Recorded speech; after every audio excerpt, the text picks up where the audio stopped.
Number 3, harvest handshakes. So we've been talking a little bit about this, but this really going a bit more face-to-face and a door-to-door approach. So Kevin, you want to elaborate how you go about this? Yeah, sure. It's a simple process, but it's scripted, but it's also sort of like has to be very free-flowing as well. So what we do is once we get established and we're getting closer to opening, I employ, a young, vibrant, bubbly girl and a young, vibrant, bubbly boy, dress them nice shirt, and I get them to go to every business within a 3-kilometre radius. We have it mapped out. We get them to do so many businesses a day so they don't get tired, they have adequate breaks, and I pay them for it and all that sort of stuff. It's funny, when you're looking for it, you put a little bit of a post up. Last time I did, I had about 18 kids wanted to do, the rider is they have to have their driver's license to get around, and I had about 18. I had to sort of pick 2 teams out of that, and it was pretty amazing, the response from the guys who wanted to help.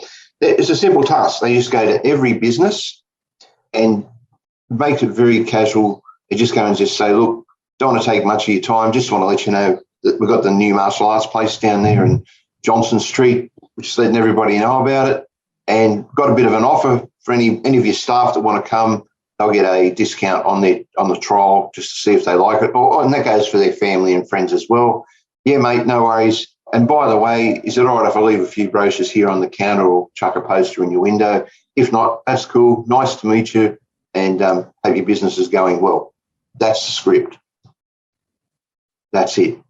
Pretty much, there you go. That's all set out just like that. And as you're leaving, it's, turn back. By the way, it's okay we leave some of these flyers here or put up a poster, So it's a simple, it's an oldie but a goldie, but a lot of people focus on getting the big chunks of gold out. I like to get all the little nuggets that the other people leave behind, because it all adds up in the end. So, it really important, these simple little processes. And it also puts, you quite often you go, oh yeah, my son trains at,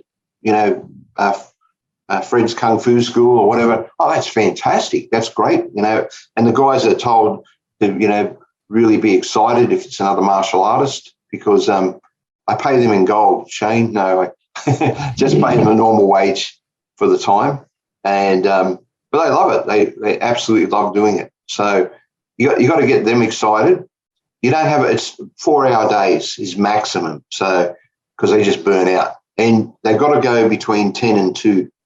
You can't have them going first thing in the morning. You can't have them going in the afternoon. Look, I've run a number of businesses, and when you're trying to get your staff organised for the day or everything, but between 10 and 2 is a little bit less hectic and a little bit more. I found that's the best time that works, because yourself, well, imagine you're setting up for classes and someone's in there hassling you about something. You go, look, Bob, that's great, thanks, see you later. Whereas you want the guys to have a conversation. Look, I do it myself because I like doing it. So, and although in my mind I'm still a handsome young guy, but they probably feel sorry for me because of my pension. So, it's the time of day you do it, and you don't have to be over the top. You don't have to be, I say to the guys, if I find out you're selling, you're finished. I want to hear about your storytelling. Okay, so there's a difference between selling and storytelling, because if you, go out and try to do a hard sale, no disrespect, but there is the Mormons of the martial arts who door knock, and they've done a lot of damage to the image of martial arts by some of their people's mythology. The conceptual idea is a great idea. I don't disagree with it. It was just some of the people who were pressured to sell classes and packages and all that. We don't need to discuss that any further than that. We all know who we're talking about. And but for us, we selling versus storytelling, 10 to 2, punchy, get in there, real good energy, and go from there. And you rehearse. Sorry, that's the other thing. The staff that you pick, you rehearse, and you abuse them, because sometimes they're going to get told to go away, and how to counter that and how to deal with that. So, you need to really have them it's not just pick two random people and off you go. You got to rehearse and rehearse and rehearse, like you practice your form or your technique before you compete.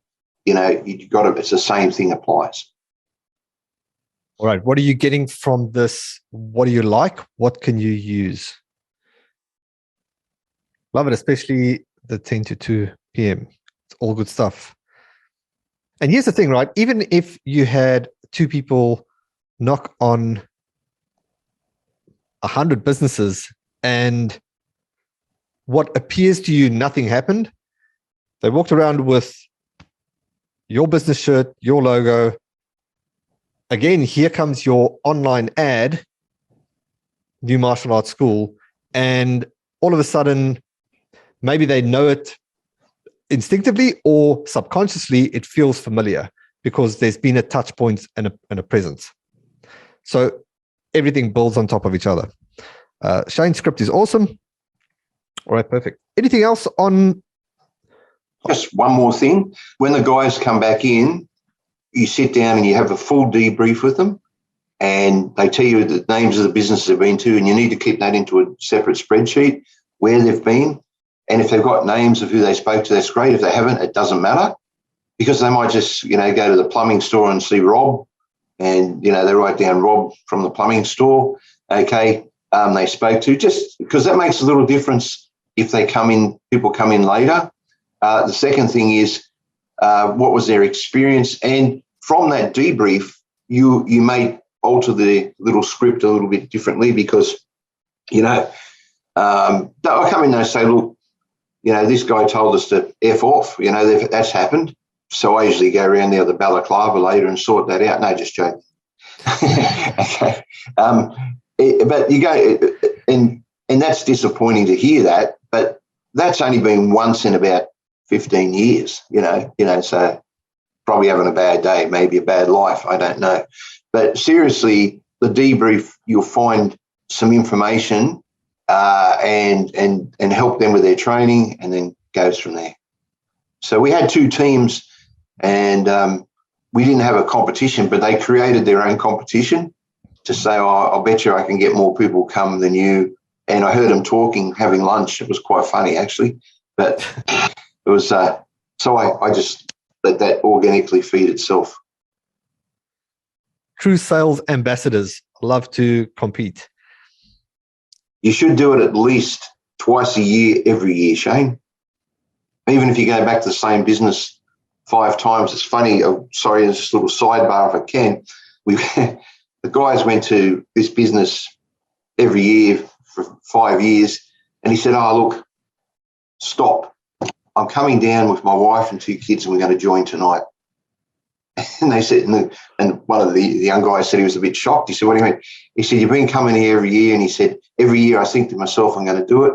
And sure enough, we turned up and they all joined. Didn't want to do the trial, just wanted to join because the guys had told such a good story. He said, every year I go home and tell the wife and the kids, and yeah, we'll do that. Then I get busy. He said, no. He said, I'll be there. What time? And that was it. Not harassing, just telling the story, having a bit of a chat. And, you know, that was enough to pique that guy's interest.